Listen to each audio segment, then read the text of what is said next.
বাবা, আজকে একটা দিন এখানে থেকে যাও না প্লিজ বাবা।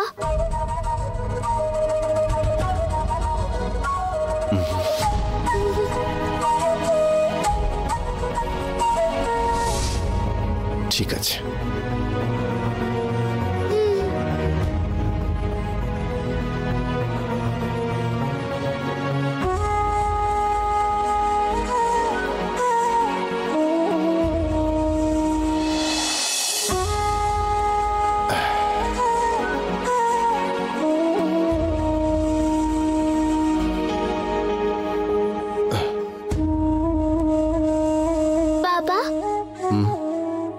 আজকে এখানেই খেয়ে নাও। এখন না, বাড়ি যাওয়ার সময় ঠিক খেয়ে নেব। বাবা, আজকে একটা দিন এখানে থেকে যাও না প্লিজ। বলছি বাবু, আপনি আজকের দিনটা এখানে থেকে গেলে ভালো হয়। আবার যদি আসে তাহলে আপনার মতন কাউকে দরকার পড়বে দাদাবাবু। পুলিশকে জানাতে দিদি বারণ করেছিল দাদাবাবু। বাবা, আজকে একটা দিন থাকো, কালকে তুমি চলে যেও। ঠিক আছে, আজকে রাতে আমি থেকে যাব। আমার সোনা মামায় থাকতে বলেছে, কিন্তু যদি শিবানী এসে আমি এখানে থাকছি বলে আমাকে অপমান করে তাহলে আমার খুব খারাপ লাগবে। একটা কথা বলবো বাবু, আজকের দিনটা আপনি থেকে যান। আচ্ছা ঠিক আছে। খাবার খাবেন? চলুন। লাগবে না, আমার খিদে নেই। আরে, আপনি অন্য কারোর বাড়িতে থাকার কথা কেন বলছেন? এটাই তো আপনার বাড়ি, আসুন খেয়ে নিন। প্লিজ, আমার খিদে নেই। তোমরা যাও, গিয়ে খেয়ে নাও।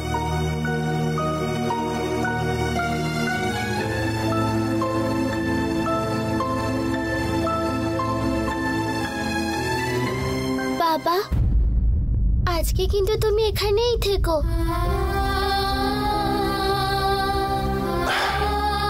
ঠিক আছে মা, তোর মা অপেক্ষা করছে, যা গিয়ে ঘুমো।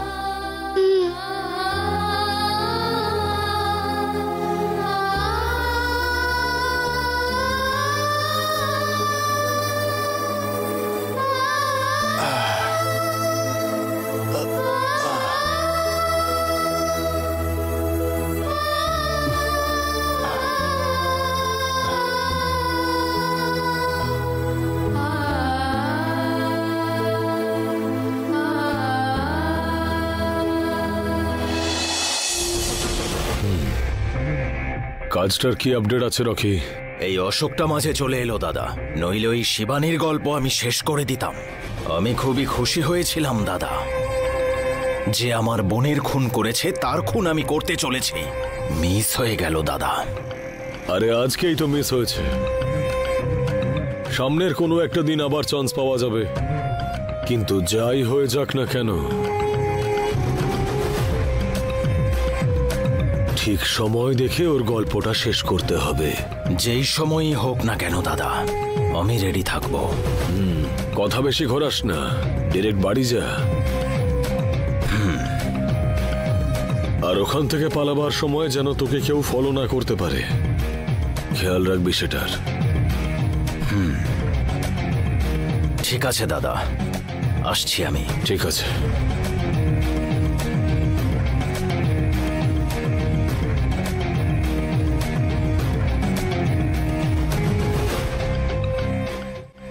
শুধু শিবানী মরা অবধি তোর আয়ু, কাজ হওয়ার পরে পুলিশই তোকে শেষ করে দেবে। একটা তীরে দুটো নিশানা।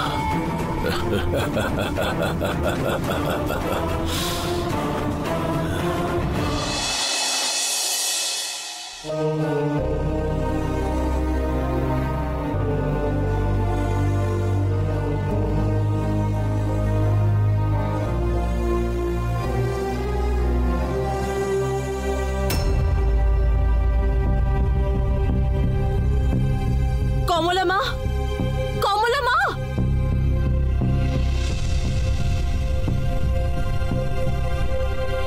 লোকটা এখনো এখানে কেন আছে? কাল রাতে তোমাকে একজন খুন করতে এসেছিল মা, আবার আসতে পারে এই আশঙ্কাতে বাবুকে থাকতে বলেছি। এই অজুহাতে পার্মানেন্টলি এখানে থাকা যাবে না বলে তুমি ওকে পরিষ্কার বলে দাও কমলা মা।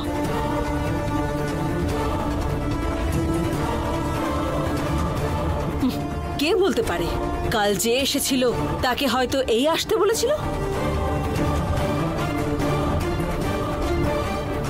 দিদি, হাত কেটে কত রক্ত বেরিয়েছে জানো?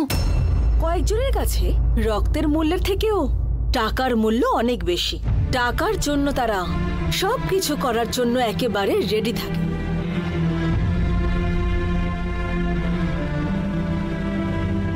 এখানে কোটি টাকার সম্পত্তি আছে কমলা মা। বিড়াল মাছের গন্ধ পেলে সেই জায়গার চারপাশেই ঘুরঘুর করে।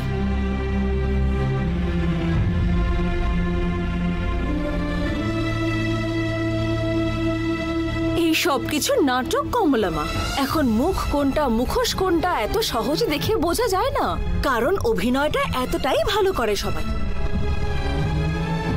ওই যে আমাদের বাড়িতে ছিল না পূজা বলে মেয়েটা, ও কেমন ভাবে এখানে এসেছিল আর বাড়িতে ঢোকার পর কি কি কাণ্ড ঘটালো সব তো নিজের চোখেই দেখেছো। ঠিক সেইভাবে কেউ একজন কিছুতেই শুধরবে না, যাই করো না কেন।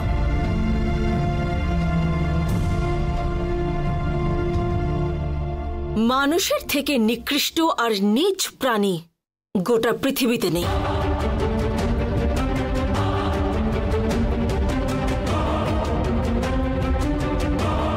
ভুল হয়েছে দিদি, আমি পূজাকে জোর করে এই বাড়িতে এনেছিলাম। কমলা মা আমাকে অনেকবার বারণ করেছিল।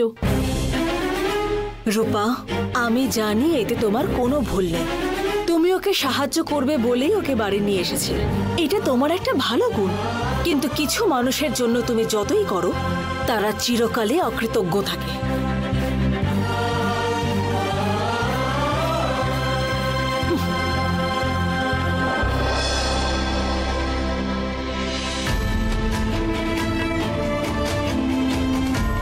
দিদির হয়ে আমি আপনার কাছে ক্ষমা চাইছি। ওর এইসব কথা বলা উচিত হয়নি। আপনার দোষ নেই, আমরা বললাম বলেই তো আপনি থাকলেন। আমি তো গতকালই বলেছিলাম এইসব কথা আমাকে ও শোনাবে। আপনি তো ওকে রক্ষা করার জন্যই রয়ে গেলেন, এটাও বুঝতে চাইছে না। কমলা মা, বিশ্বাসটা হলো জীবনের মতো, একবার হারিয়ে ফেললে আর তা ফিরে পাওয়া যায় না।